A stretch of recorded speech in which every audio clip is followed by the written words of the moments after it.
Danes je z nami slovenski Jeremy Clarkson, James May in Richard Hammond, vse v enem, bi lahko rekli, ustvarjalec avtomobilističnega vloga Komotar minuta, Ciril Komotar. Dobro jutro. Zdravo. No, te konji, pospeški, to je super, ne? Ampak verjetno se boš pa strinjal, da je najpomembnejše pri vožnji ta občutek. Ja, ta občutek. to je ključno pri vsem. V čem sediš in kje se voziš, recimo, ko slišiš tole?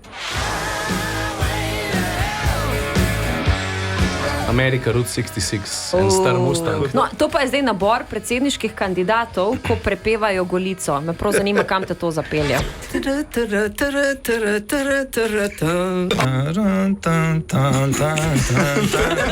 To mene zapelje v en tak zelo temen kraj, ne? Ampak če provam na pozitivo obrn, bi se recimo odpeljal na Vršič z enim luštnim avtkom, no, da bi bilo malo alpskega občutka. Na zvočnikih katerega avtomobila, pa na kateri cesti bi pasal Denis Audić v tej izvedbi? La donna è mobile, qual fiume al vento, muta da cento e di pensiero.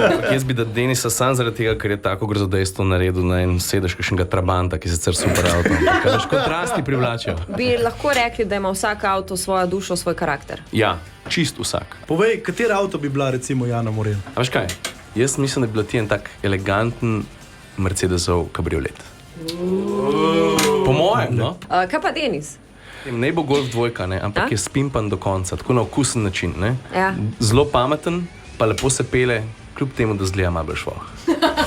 Kaj pa jaz, Ciril? A sem jaz en tak Ferrari, a ne? Stari, ti si pa tanker, ne?